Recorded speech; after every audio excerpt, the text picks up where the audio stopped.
حضرت ابن عباس رضی اللہ تعالی عنہ کی روایت ہے کہ جب حضرت عمر رضی اللہ تعالی عنہ کا انتقال ہو گیا اور آپ کو غسل دینے کے لیے تختے پر لا کر رکھا گیا تو چاروں طرف لوگ کھڑے ہوئے ان کے حق میں دعائے خیر کر رہے تھے۔ اتنے میں ایک شخص پیچھے سے میرے شانے پر کونی ٹیک کر جھکا اور کہنے لگا، اللہ تم پر رحمت فرمائے، تمہارے سوا کوئی ایسا نہیں ہے جس کے متعلق میرے دل میں یہ تمنا ہو کہ میں اس جیسا اعمال نامہ لے کر اپنے اللہ کے حضور حاضر ہوں۔ میں امید رکھتا ہوں کہ اللہ تم کو ضرور اپنے دونوں رفیقوں یعنی رسول کریم صلی اللہ علیہ وسلم اور ابوبکر صدیق رضی اللہ تعالیٰ عنہ کے ساتھ ہی رکھے گا، کیونکہ میں اکثر رسول اللہ صلی اللہ علیہ وسلم کو یوں فرماتے سنا کرتا تھا کہ فلاں جگہ میں اور ابوبکر و عمر تھے، فلاں کام میں نے اور ابوبکر و عمر نے کیا، فلاں جگہ میں اور ابوبکر و عمر گئے، فلاں جگہ سے میں اور ابوبکر و عمر نکلے۔ ابن عباس کہتے ہیں میں نے پلٹ کر دیکھا تو وہ علی ابن طالب کرم اللہ وجہہ علیہ السلام تھے۔ مزید اچھی اور معلوماتی ویڈیوز کے لیے ہمارا چینل سبسکرائب کریں، شکریہ۔ جب سیدنا عمر رضی اللہ تعالی عنہ کو ابو لولو فیروز مجوسی نے نیزہ مارا تو آپ رضی اللہ تعالی عنہ کو دودھ پلایا گیا جو پسلیوں کی طرف سے نکل گیا۔ طبیب نے کہا، اے امیر المومنین، وصیت کر دیجئے اس لیے کہ آپ مزید زندہ نہیں رہ سکتے۔ سیدنا عمر رضی اللہ تعالی عنہ نے اپنے بیٹے عبداللہ کو بلایا اور کہا، میرے پاس حذیفہ بن یامان کو لاؤ۔ حذیفہ بن یامان رضی اللہ تعالی عنہ وہ صحابی تھے جن کو رسول کریم صلی اللہ علیہ وسلم نے منافقین کے ناموں کی لسٹ بتائی تھی، جس کو اللہ کے رسول اور حذیفہ کے علاوہ کوئی نہ جانتا تھا۔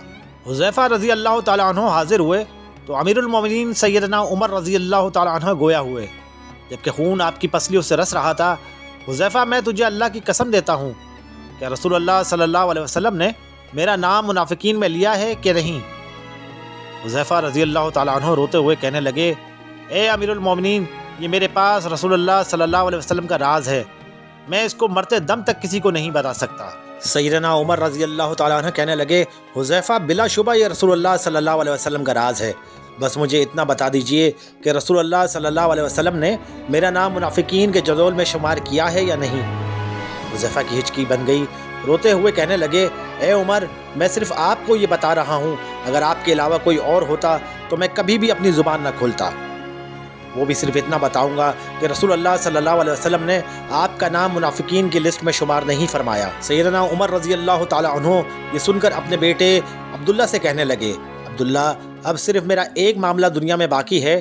پسر جان نثار کہنے لگا، ابا جان بتائیے وہ کون سا معاملہ ہے؟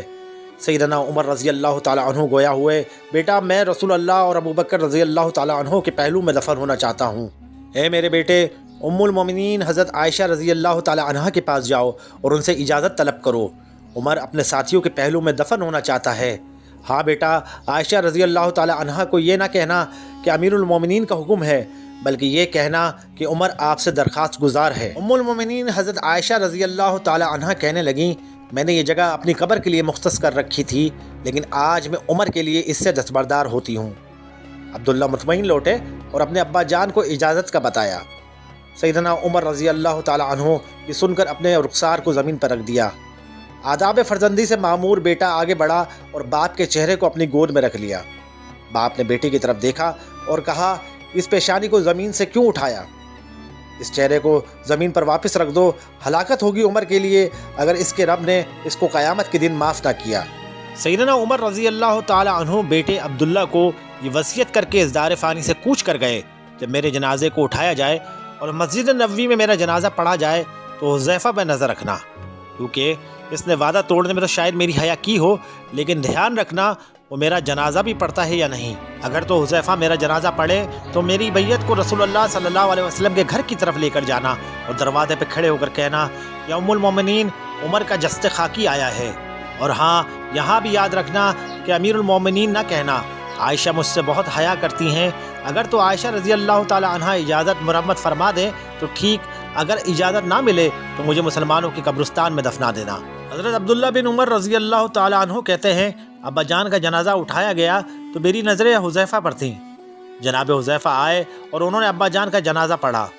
میں یہ دیکھ کر مطمئن ہو گیا اور ابا جان کی میت کو عائشہ رضی اللہ تعالی عنہ کے گھر کی طرف لے کر چلے، جہاں ابا جان کے دونوں ساتھی آرام فرما تھے۔ دروازے پہ کھڑے ہو کر میں نے کہا، یا ام المومنین عمر دروازے پر ہیں، کیا آپ ان کو اجازت دیتی ہیں دفن ہونے کی؟ اما عائشہ رضی اللہ تعالی عنہ نے کہا مرحبا یا امیر المومنین، آپ کو اپنے ساتھیوں کے ساتھ دفن ہونے پر مبارک ہو۔ اللہ راضی ہو عمر سے جنہوں نے زمین کو عدل کے ساتھ بھر دیا، پھر بھی اللہ سے اتنا زیادہ ڈرنے والے کہ اس کے باوجود رسول اللہ صلی اللہ علیہ وسلم نے عمر کو جنت کی خوشخبری دی۔